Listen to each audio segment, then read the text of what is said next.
Let's make history. Meantime, Vice President and border czar Kamala Harris facing some backlash. What he said about Harris and immigration was not true. She was never appointed border czar. And this will be her first visit to the U.S.-Mexico border region since she was appointed as the border czar by President Biden. People gonna have to counter the misinformation. You already hear folks talking about the border czar. She wasn't the border czar. President Biden tapped Kamala Harris, Vice President Kamala Harris, to be the border czar. Now, she wasn't the border czar. That's what Republicans labeled her. They were very critical of Kamala Harris, especially in her role as border czar. You know, by force feeding the country millions of people from other cultures, all kind of different cultures, and just force feeding it into the communities throughout the United States, I just don't see how this could turn out to be a good thing.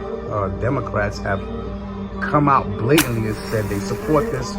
Kamala Harris, Joe Biden, you name them, most people in the Democratic Party, especially the face of the Democratic Party, they 100% support a pathway to citizenship for the millions of illegal immigrants who have come into this country over the past years.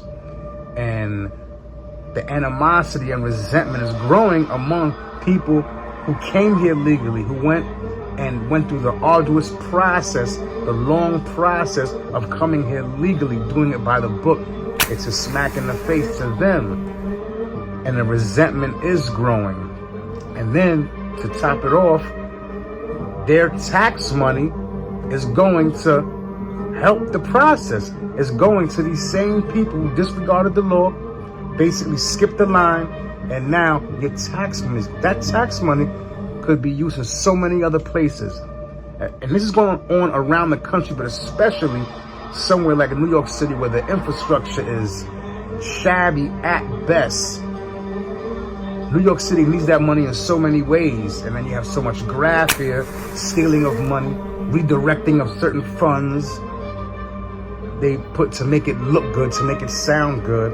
But this is money that could be put other places towards bettering your life, the lives of your children. But we have tens of thousands of people coming in that a large chunk of that money is going to have to go to.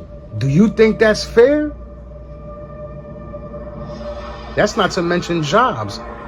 Many New Yorkers are unhappy on their jobs. They want to switch jobs. They want to get a better job. They want to get a job with less hours, a job with more hours.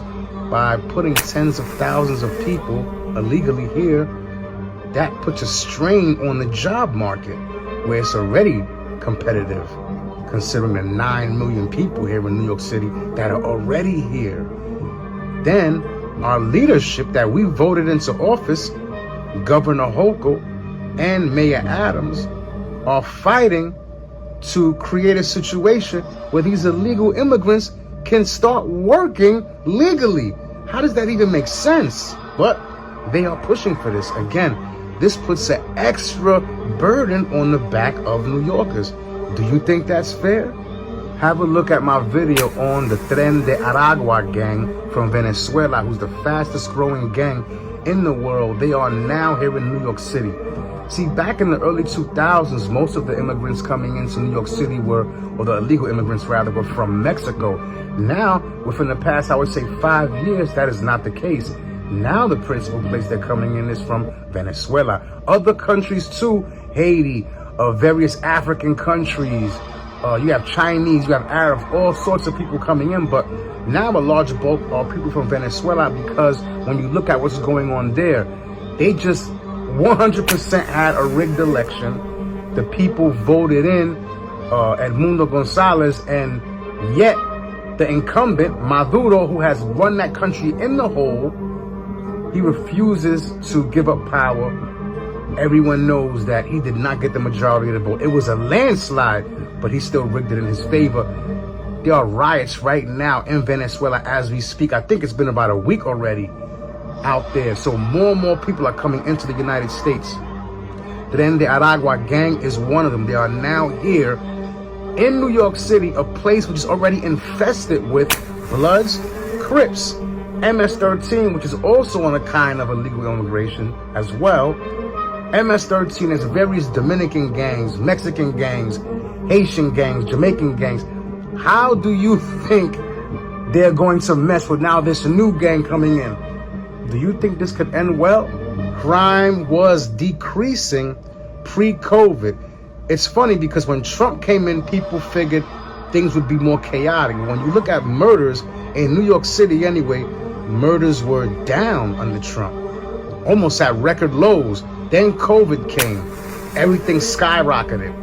After that, it went down, but not as low as it was before because of the loads of illegal immigrants that have been coming in under Biden, because Biden took over right after, and this is when they started just flooding the gates. Because when Biden was running, he hinted that he wouldn't turn people away, especially children, and that's one of their main tactics, the cartels.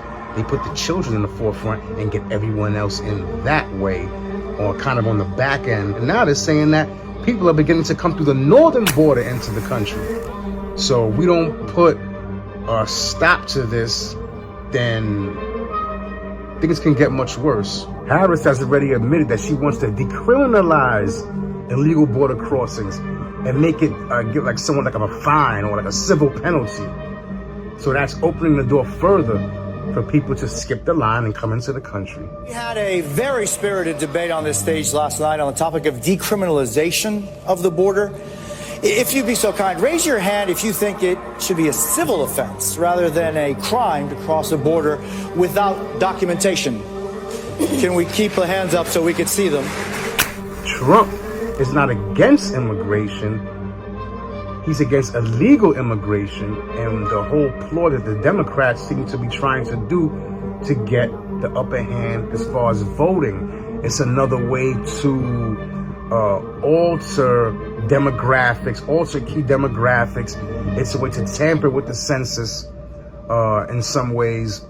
And so he's putting together a program whereas people who finish certain college programs or certain tradesmen even can automatically get green cards that have their process moved to the front of the line, so to speak.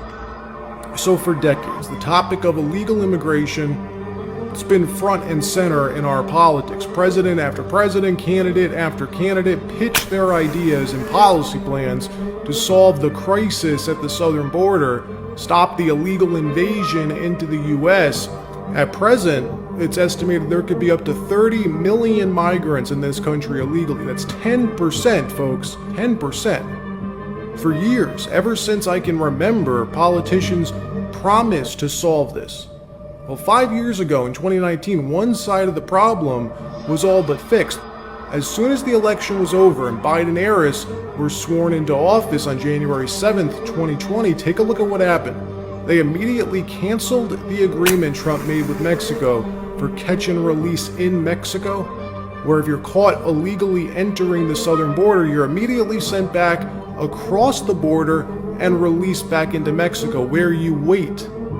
Biden-Harris, they canceled that on day one, reinstated Obama's catch and release into the interior of the U.S., and the rest is history. You could see the numbers for yourself. What I do know, though, for sure, is that illegal immigration today is worse than it's ever been. 2024, it's going to mark the highest number of illegal crossings in U.S. history, estimated to be around 4 to 4.5 million new people, new illegal migrants in this country by the end of the year. And during the complete utter mess that Biden-Harris made down there in the midst of the chaos in 2022, when the numbers first really shot up, Joe Biden had to get out ahead of it.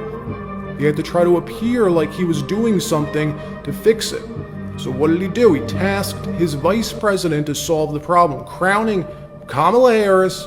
But yes, illegal immigration takes a hell of a toll on all of us that are here already. How many luxury hotels,